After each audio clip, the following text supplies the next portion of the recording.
దేవరకొండ దుర్గాన్ని పాలిస్తున్న మత్స్య వల్లభుడనే రాజుకు వీపు మీద రాచపుండు ఏర్పడింది. ఆస్థాన వైద్యులు ఎన్ని చికిత్సలు చేసినా, ఎన్ని మందులు ప్రయోగించినా పుండు మానడం లేదు. ఆ వ్రణం బాధతో మత్స్యవల్లభుడికి మనశ్శాంతి అనేది లేకుండా పోయింది. ఇక లాభం లేదని రాజు ఇతర రాజ్యాలలో కూడా తన పేరిట దండోరా వేయించాడు. దేవరకొండ మహారాజు మత్స్యవల్లభుడి వ్రణం నయం చేసిన వైద్యుడికి రాజకుమార్తె స్వాతిని ఇచ్చి పెళ్లి చేయడమే గాక అర్ధరాజ్యాన్ని కానుకగా ఇచ్చి పట్టాభిషేకం చేస్తారు. ఈ ప్రకటనతో ఇరుగు పొరుగు దేశాలలోని పేరొందిన ఆస్థాన వైద్యులు ఎందరో దేవరకొండకు వచ్చి మత్స్యవల్లభుడికి వైద్యం చేశారు. రకరకాల మూలికా పసురు వేసి కట్టుకట్టి చూశారు. అయినా ఆ వ్రణం మానడం ఎవ్వరి వల్ల సాధ్యం కాలేదు. చివరకు విజయపురి నుంచి శ్రీముఖుడనే యువకుడు నల్లమల అరణ్యంలో సేకరించిన సంజీవని పత్రాల లేపనంతో మత్స్యవల్లభుడి రాచపుండును నయం చేశాడు.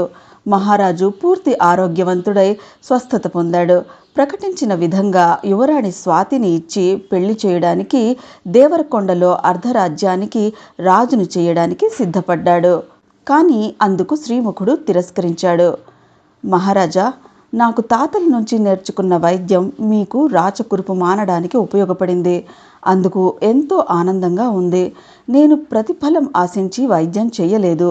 నేను వ్యవసాయం చేసుకుంటూ సంతోషంగా జీవిస్తున్నాను. మీ సత్కారాలు ఏమీ వద్దు అన్నాడు. శ్రీముఖ, నీ ధోరణి నాకు చాలా ఆశ్చర్యం కలిగిస్తోంది. సంపద కోసం, అందమైన స్త్రీ కోసం ఎందరో రాజులు యుద్ధాలు చేస్తారు. తమ సైనికులను, గుర్రాలను, ఏనుగులను బలి ఇచ్చి రక్తం ఏరులై పారిస్తారు. అటువంటి అగ్ని పరీక్షలు ఏమీ లేకుండా సునాయాసంగా యువరాణిని భార్యగా వస్తుంటే రాజ్యానికి రాజయ్యే అవకాశం కాళ్ల దగ్గరికి వస్తే తిరస్కరిస్తున్నావు. ఇది లోక విరుద్ధం కాదా?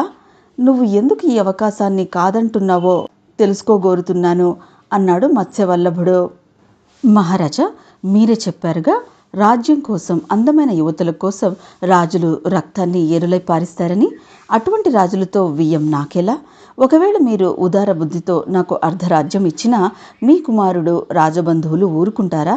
పైగా నా వంటి సామాన్యుడిని వివాహం చేసుకుని యువరాణి జీవితాంతం సంతృప్తిగా కాపురం చేస్తుందా?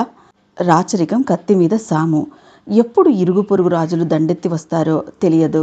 బావమరుదులు, మేనమామలతో మంత్రులు అంతఃపురంలో కుట్రలు చేసి వెన్నుపోటు పొడిచి ఎప్పుడు చంపుతారో తెలియదు. అటువంటి రాచరికపు జీవితం నాకు వద్దు ప్రభు. నేను భూమిని నమ్ముకున్న భూమిపుత్రుడను. నాకు ప్రశాంతంగా బ్రతకడమే ఇష్టం అన్నాడు శ్రీముఖుడు.